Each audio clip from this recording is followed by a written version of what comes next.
ചേട്ടാ ഇത് ഇവിടെ എന്താണ്? ഇവിടെ ഒരു ചെറിയൊരു ഹോളിഡേ എല്ലാവരും കുടുംബമായിട്ട് എല്ലാവരും എത്തിയിട്ടുണ്ട്.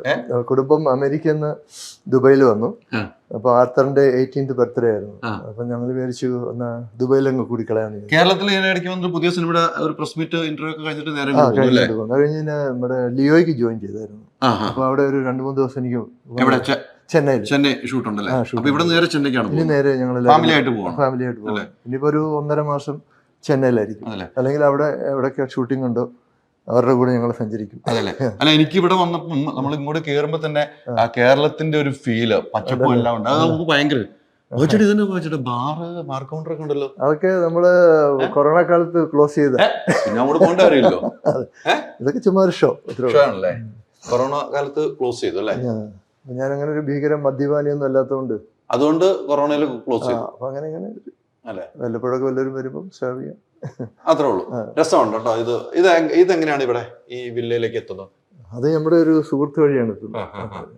ജോർജ് എന്ന് പറഞ്ഞ സുഹൃത്താണ്. എവിടുത്തെ ജോർജ്? പുള്ളി കേരളത്തിലുള്ള ആളാണ്. കേരളത്തിലുള്ള അദ്ദേഹത്തിന് എന്ത് ബിസിനസ്? അദ്ദേഹത്തിന് ഇന്റർനാഷണൽ പല ബിസിനസ് ഉണ്ട്.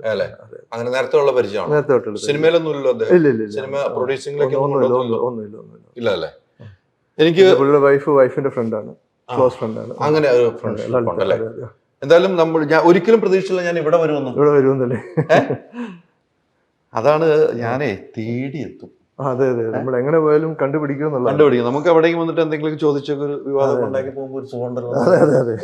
അതെ. അപ്പൊ പുതിയ വിശേഷങ്ങൾ എന്താണ്? പുതിയ വിശേഷങ്ങൾ നമ്മള് ഇപ്പം RDX ഓൾമോസ്റ്റ് കഴിയാറായി, എല്ലാ പരിപാടികളും കഴിയാറായി. പിന്നെ മദനോത്സവം റിലീസായി, നല്ല ഹിറ്റായിരുന്നു. വലിയൊരു സ്റ്റാർ എന്ന നിലയിൽ വേറൊരു രീതിയിലേക്ക് എത്തിയ ഒരു സിനിമയായിരുന്നു. അതെ, ഒരു ഡിഫറെന്റ് ഷെയ്ഡുള്ള കഥാപാത്രമായിരുന്നു. ആയിരുന്നു അല്ലേ? കോമഡി ഇങ്ങനെ പലരും ചെയ്യിപ്പിക്കാൻ നമ്മളെ കൊണ്ട് ശ്രമിച്ചിട്ടുണ്ട്. പക്ഷെ സ്ക്രിപ്റ്റിന്റെ ബലക്കുറവ് കൊണ്ട് ഞാൻ അത് ഉപേക്ഷിക്കുകയായിരുന്നു. പക്ഷെ ഇത് നല്ല സ്ക്രിപ്റ്റും നല്ല കോൺസെപ്റ്റും ആയതുകൊണ്ട് ഞാൻ അതങ്ങ് അക്സെപ്റ്റ് ചെയ്തത്. പക്ഷെ ആ കോഴിക്കുഞ്ഞിന് പെയിന്റ് അടിച്ചത് പ്രേക്ഷകർക്ക് ഭയങ്കര ഇഷ്ടപ്പെട്ട ഒരു സാധനം. അങ്ങനെ വ്യത്യസ്തമായ ഒരു കഥാപാത്രം ചെയ്യാൻ പറ്റിയ ഒരു സിനിമയായിരുന്നു അല്ലേ? ഈ ജീവിതത്തിൽ പല മേഖലയിലൂടെ യാത്ര ചെയ്യുന്നു അല്ലേ? ഈ എനിക്ക് മനസ്സിലാക്കുന്നത് ബാബുച്ചേട്ടനെ ഒത്തിരി സിനിമകൾ മലയാളത്തിൽ ചെയ്തു വെച്ച സിനിമകൾ കഴിഞ്ഞ ഞാൻ മദനോത്സവത്തിന് ഇന്റർവ്യൂ എടുക്കുമ്പോൾ ഫ്ലൈറ്റ് പിടിച്ചു പോയി ഇടിമേടിച്ച ചരിത്രം പറഞ്ഞു. അത് പ്രേക്ഷകർക്ക് ഭയങ്കര ഇഷ്ടപ്പെട്ടു. ചെന്നൈക്ക് പോവാ, മറ്റേ കേരളത്തിലേക്ക് വരിക, ബോംബെ പോവാ, അതിനകത്ത് പോയി ഫ്ലൈറ്റ് പിടിച്ചു പോയി ഇടിമേടിക്കുന്ന, ആന്ധ്രയിൽ പോവാ, അവിടെ പോയൊക്കെ ഇടിമേടിക്കുന്ന സൂപ്പർ സ്റ്റാറുകളെല്ലാം ഇടിമേടിക്കുക. 7 വർഷം ഞാൻ വില്ലനായിട്ട് എല്ലാ ലാംഗ്വേജിലും ക്യാറ്റർ ചെയ്തോണ്ടിരുന്നു. അപ്പൊ ആ സമയത്തൊക്കെ പോയി ഇടിമേടിക്കുക എന്നുള്ളൊരു ആ ഇടിക്കൊരു സുഖം ഉണ്ടായിരുന്നല്ലേ? അതൊരു പാർട്ട് ഓഫ് ദി ജോബ്. തീർച്ചയായിട്ടും. പക്ഷെ അവരോട്ടൊക്കെ നല്ല റാപ്പാണ് ഹീറോസും ഒക്കെ ആയിട്ട്.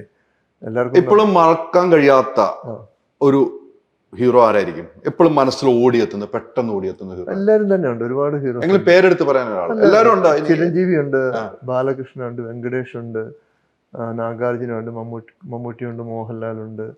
അതുപോലെ തന്നെ തമിഴിലാണെങ്കിൽ സത്യരാജ്, രജനീകാന്ത്, കമലഹാസൻ. ഹിന്ദിയിലാണെങ്കിൽ വിനോദ് ഖന്ന, ഗോവിന്ദ. അങ്ങനെ ഒരുപാട് എല്ലാം നല്ല. ആരുടെ കൂടെയാണ് അഭിനയിക്കാത്തെന്ന് വെച്ചാൽ പേരുണ്ടാവോ? വളരെ ചുരുക്കം. ഇപ്പോഴത്തെ ജനറേഷന്റെ ആൾക്കാരുടെ കൂടെ അഭിനയിക്കാത്ത ഒരുപാട് പേരുണ്ട്. ഇപ്പോഴത്തെ ഈ മലയാളത്തിലെ ഹീറോസിന്റെ കൂടെ. ഈ മലയാളത്തില് അങ്ങനെ ഒരു ജനറേഷനോട് അഭിനയിക്കണമെന്ന് തോന്നുന്ന ആരോടാണ്?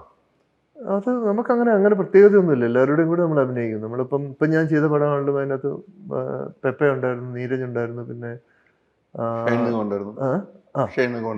അവർക്ക് ബാബുചേട്ടാ എന്നൊക്കെ പറഞ്ഞ് എന്നോട് ഭയങ്കര സ്നേഹമാണ് അവർക്ക്. ഞാനിരുന്ന പിന്നെ അവരിരിക്കത്തില്ല. അങ്ങനെ 3 പേരും ഭയങ്കര, എനിക്ക് വളരെ നല്ല പിള്ളേരായിട്ടാണ് എനിക്ക് തോന്നുന്നത് എല്ലാവരെയും. ഇവരൊക്കെ ഇങ്ങനെ കുഴപ്പമുണ്ടാക്കുന്നത് എനിക്ക് വിശ്വസിക്കാൻ പറ്റുന്നില്ല. ഞാനത് ചോദിക്കേണ്ടെന്ന് ഓർത്താ വിവാദം. അപ്പം ബാബുചേട്ടൻ ഇവരൊക്കെ ഇങ്ങനെ കുഴപ്പമുണ്ടാകുന്ന ആ കുഴപ്പത്തിലേക്ക് അല്ല, ആ ചോദ്യം ഇടയ്ക്ക് ഒരെണ്ണം വന്നു. അതുകൊണ്ടാണ് പറഞ്ഞത് കുഴപ്പമില്ല. അതുകൊണ്ടാണ് ഞാൻ പറഞ്ഞത് കുഴപ്പമില്ലാത്ത ആൾക്കാരാന്ന് പറഞ്ഞു. അല്ല, അത് എന്താണ് അവിടെ സംഭവിച്ചത്? ഇല്ല, അങ്ങനെ എന്റെ അറിവിൽ അങ്ങനെ ഒരു വലിയ സംഭവം ഒന്നും ഉണ്ടായിട്ടില്ല. ചെറിയ പ്രശ്നങ്ങൾ ഉണ്ടായി കാണാം. അത് മീഡിയയിൽ വരുമ്പോൾ ഭയങ്കര ഒരു കറക്റ്റ് സമയത്ത് ഷൂട്ടിംഗ് ഒക്കെ നടക്കുമായിരുന്നു. ഞാനുള്ള സമയത്തൊക്കെ കറക്റ്റ് ആയിട്ടുണ്ട്. ഇവർക്ക് ഒരു ഈഗോ വർക്ക്ഔട്ട് ചെയ്തിട്ടുണ്ടോ അവിടെ? എന്റെ കാഴ്ചപ്പാടിൽ അങ്ങനെയൊന്നും തോന്നിയില്ല. അവിടെ പ്രൊഡ്യൂസറും ഇവരൊക്കെ പറഞ്ഞു, ഡയറക്ടർ പറഞ്ഞു അങ്ങനെ ഒരു പ്രശ്നം ഉണ്ടായിട്ടുണ്ട് ബാബുചേട്ടാ എന്ന് പറഞ്ഞിട്ടുണ്ടോ? ഇങ്ങനെ ഒരു സമയം എനിക്കൊന്നും അറിയത്തില്ല. ഒന്നും അറിയില്ല. അതിലേക്ക് നമ്മൾ പോകുന്നു, അഭിനയിക്കുന്നു, വരുന്നു, അത്രേ ഉള്ളൂ. നമ്മൾ പോകുമ്പോ ഈ ആർട്ടിസ്റ്റുകളൊക്കെ റെഡിയാണ്, എല്ലാം റെഡിയാണ്, അവർക്ക് കുഴപ്പമൊന്നുമില്ല അല്ലെ? അതുകൊണ്ട് ആ വിഷയങ്ങളൊന്നും നമുക്കറിയില്ല. ഇല്ല, നമ്മള് ഈ മലയാള സിനിമയ്ക്ക് ലഹരിയുടെ ഉപയോഗം വർദ്ധിച്ചു വരുന്ന ഒരു കാലഘട്ടമാണെന്ന് പൊതുവെ പറയുന്നുണ്ട്. ബാബുച്ചേട്ടന്റെ ഒക്കെ എക്സ്പീരിയൻസ് വെച്ച് എങ്ങനെയാണ് അത് വിലയിരുത്തുന്നത് ബാബുച്ചേട്ടാ? അത് എല്ലാവരും പറയുന്നുണ്ട്, പക്ഷെ ഞാൻ ഇതുവരെ കണ്ടിട്ടില്ല സത്യത്തിൽ. ഞാൻ വർക്ക് ചെയ്തിട്ടുണ്ട്, പക്ഷെ ഞാൻ അങ്ങനെ ആരും ലഹരി ഉപയോഗിക്കുന്നതായിട്ടോ അല്ലെങ്കിൽ കണ്ടിട്ടില്ല. പണ്ടും ഇങ്ങനത്തെ സംഭവം മദ്യം കഴിച്ചിട്ട് അഭിനയിക്കാൻ വരുന്ന ഒരു സിറ്റുവേഷൻ ഉണ്ടായിരുന്നു. പല ആളുകളും അങ്ങനെയൊക്കെ ഉണ്ടാവുമായിരിക്കും. അവരുടെ അതൊക്കെ വ്യക്തിപരമായ കാര്യങ്ങൾ. ജോലിയെ എഫക്ട് ചെയ്യുമ്പോഴാണ് ഇത് പ്രശ്നമാകുന്നത്. അപ്പൊ അങ്ങനെ പല സ്ഥലത്തും പലയിടത്തും ഇങ്ങനെ ജോലിയെ എഫക്ട് ചെയ്തിട്ടുണ്ടെന്ന് പറയുന്നു. പക്ഷെ അത് ശരിയാവില്ല. നമ്മൾ എന്ത് പേഴ്സണലായിട്ട് ചെയ്യുന്ന കാര്യമാണെങ്കിലും അത് നമ്മുടെ എത്രയോ പേര് 150 പേര്, അത്രയും പേര് ടെക്നീഷ്യന്മാരും ഡയറക്ടേഴ്സും എല്ലാം കൂടെ ആക്ടേഴ്സിലാണ് വർക്ക് ചെയ്യുന്ന ഒരു യൂണിറ്റിൽ അതൊരു ഇഷ്യൂ ആയി വരുമ്പോഴാണ് ഇതൊരു പുറത്തേക്ക് അറിയില്ല. അങ്ങനെ ഞാൻ കണ്ടിട്ടില്ല. നമ്മൾ ജോലി ചെയ്യുന്ന സമയത്ത് ജോലി സമയത്തൊന്നും അങ്ങനെ ഒരു സംഭവം എനിക്ക് എന്റെ അറിവിലില്ല. ഈ കുറെ നായികമാരുടെ ഒപ്പം അല്ലെ വില്ലൻ എന്നതിൽ കുറെ നായികമാരുണ്ടല്ലോ. അപ്പൊ ഈ നായികമാരിൽ നമുക്ക് ഓർത്തു വെക്കാൻ പറ്റുന്ന ഈ വില്ലത്തരങ്ങൾ ചെയ്തു കഴിയുമ്പോൾ നമ്മളോട് സംസാരമുണ്ട് ചില നായികമാര്, ബാബുച്ചേട്ടാ അല്ലെങ്കിൽ ഏത് നായികയാണ് അങ്ങനെ ഓർത്തു വെക്കാമെന്ന ഒരു ഓർമ്മ എന്തായിരിക്കും ഒരു നായികയിൽ നിന്നുണ്ടായിരിക്കണം അനുഭവം? ഞാൻ ആദ്യമായിട്ട് കനിഹയെ കാണുമ്പോഴാണ് അങ്ങനെ ഒരു, ഞാനവിടെ ട്രിവാൻഡ്രത്തൊരു അതൊരു ഏഷ്യാനെറ്റിന്റെ ഞാനൊരു ഫംഗ്ഷന് വേണ്ടി വന്നപ്പോൾ ഒരു അതിസുന്ദരിയായ ഒരു സ്ത്രീ എൻ്റെ അരികിലോട്ട് വന്നു. അപ്പം ഹലോ ഹൗ ആർ യു എന്നൊക്കെ ചോദിച്ചു. ഞാൻ ഫൈൻ താങ്ക് യു എന്ന് പറഞ്ഞു. എന്നിട്ട് എന്നോട് ചോദിച്ചു how come you are not in Pazhassi Raja എന്ന് ചോദിച്ചു. ഞാൻ പറഞ്ഞു അതിപ്പോൾ എൻ്റെ ഡിസിഷൻ അല്ലല്ലോ, അതിൻ്റെ ഡയറക്ടറും സ്ക്രിപ്റ്റ് റൈറ്ററും ഒക്കെ അവരല്ലേ ഡിസൈഡ് ചെയ്യുന്നത്. അപ്പം ഞാൻ ചോദിച്ചു I am very sorry, I cannot remember you, can you refresh my memory എന്ന് ചോദിച്ചു. അന്നേരം പുള്ളി പറയാം I am Kaniha, heroine of Pazhassi Raja. ആ ഒരു ഇൻസിഡൻറ്റ് എനിക്ക് ഒരിക്കലും മറക്കാൻ പറ്റത്തില്ല. കാരണം ഒരു പടത്തിലെ ഹീറോയിൻ നമ്മളോട് ചോദിക്കുകയാണ് എന്തുകൊണ്ടാണ് നിങ്ങളെ പടത്തിൽ ഇല്ല. അല്ല, ഞാനത് ആലോചിക്കാതെ അപ്പൊ ഈ സിനിമയെ കുറിച്ച് നേരത്തെ അറിവുണ്ടായിരുന്നോ? കേട്ടിട്ടുണ്ടായിരുന്നു, പിന്നെ കേട്ടിട്ടുണ്ടായിരുന്നു. ഇങ്ങനെ വരുന്ന വലിയൊരു സിനിമ വരുന്നു എന്നുള്ളൊരു സംഭവം കേട്ടിട്ടുണ്ടായിരുന്നു. അല്ല, അത്തരം ഒരു ചരിത്ര സിനിമയുടെ ഭാഗമായിട്ടുള്ളത് കൊണ്ടായിരിക്കും, വൈശാലി പോലത്തെ സിനിമയിൽ ഭാഗമായിട്ടുള്ളത് കൊണ്ടായിരിക്കും അല്ലെങ്കിൽ അത് തിരിച്ചറിഞ്ഞെന്ന് എനിക്ക് തോന്നുന്നു. അതെ അല്ലേ? വൈശാലി സിനിമ അത്തരമൊരു സിനിമയായിരുന്നല്ലോ. അതിൽ ഒരു കഥാപാത്രം വലിയൊരു കഥാപാത്രമാണ്. തീർച്ചയായിട്ടും അത്തരം ചരിത്ര സിനിമകൾ അഭിനയിക്കുമ്പോൾ എന്തൊക്കെ നമ്മൾ കരുതി വെക്കണം അല്ലെങ്കിൽ എന്തെങ്കിലും നമ്മൾ സ്റ്റഡി ചെയ്യണം?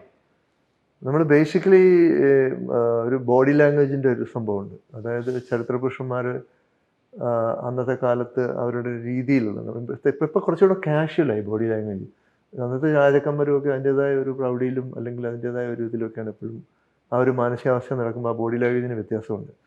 അപ്പോൾ ആ ഒരു സംഭവം നമ്മൾ ആദ്യം ബോഡി ലാംഗ്വേജ് കൈക്കലാക്കണം. പിന്നെ ഒരു സ്ട്രക്ചർ, ബോഡിയുടെ ഒരു സ്ട്രക്ചർ, ഒരു കഥാപാത്രം നമ്മൾ ചെയ്യുമ്പം ഇപ്പോൾ ഒരു യോദ്ധാവ് അല്ലെങ്കിൽ ഒരു ശിവജി അല്ലെങ്കിൽ അങ്ങനെയുള്ളൊരു വലിയൊരു വാരിയർ അല്ലെങ്കിൽ ഒരു രാജാവൊക്കെ ചെയ്യുമ്പോൾ അങ്ങനെ ഒരു നമുക്കൊരു സ്ട്രക്ചർ ഉള്ളത് നല്ലതാണ്. ഒരു ഹൈറ്റും ആ ഒരു ബോഡി ഷേപ്പും ഒക്കെ ഉള്ള ഒരു നല്ലതാണ്. കാരണം ഭരതേട്ടനോട് പലരും ചോദിച്ചു, ഈ ഇത്രയും ഇൻഎക്സ്പീരിയൻസ്ഡ് ആയിട്ടുള്ള 23 വയസ്സുള്ള ഒരാളെ ഈ രാജാവായിട്ട് 55 വയസ്സുള്ള രാജാവായിട്ട് എങ്ങനെ കാണും? അന്നേരം ഭരതേട്ടൻ പറഞ്ഞു, ഒരു രാജ്യത്തെ രാജാവെന്ന് പറഞ്ഞാൽ ആ രാജ്യത്തെ ഏറ്റവും നല്ല യോദ്ധാവെന്നാണ് വെപ്പ്. അപ്പോൾ ആ യോദ്ധാവിൻ്റെ ഒരു ബോഡി, ഒരു വാരിയർ ബോഡി അത് ഇവനുണ്ട്, ബാക്കി ഞാൻ ജയിച്ചോളാം എന്ന് പറഞ്ഞു. പിന്നെ പ്രശ്നം വന്ന് ഡബിങ്ങിലാണ്. വളരെ യങ് വോയിസ് ആണ്. ഭരതേട്ടനാണെങ്കിൽ ഒറിജിനൽ ആർട്ടിസ്റ്റിനെ കൊണ്ട് മാത്രമേ എപ്പോഴും ഡബ് ചെയ്യുള്ളൂ.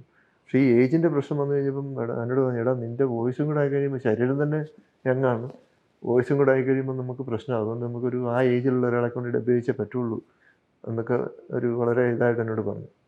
അപ്പം അങ്ങനെ ഒരുപാട് അപ്പോൾ തന്നെ എന്നെ കാണുന്നതിനൊരു 5 വർഷം മുമ്പെങ്ങാണ്ട് പുള്ളി വരച്ച സ്കെച്ച് ഞാനുമായിട്ട് പെർഫെക്റ്റ് മാച്ചായിരുന്നു. അപ്പോൾ അതൊക്കെ പുള്ളിയുടെ മനസ്സിലുണ്ടായിരുന്നു. ഭരതേട്ടനല്ലാണ്ട് വേറൊരാളെ ഒരു പക്ഷേ ആ വേഷം എനിക്ക് തരില്ലായിരുന്നു. ആ പുള്ളിയുടെ ഒരു ദീർഘവീക്ഷണവും പുള്ളിയുടെ ഒരു ഇമാജിനേഷനും വിഷനും ഒക്കെ കൂടിയിട്ടുള്ള ഒരു സംഭവമാണ്.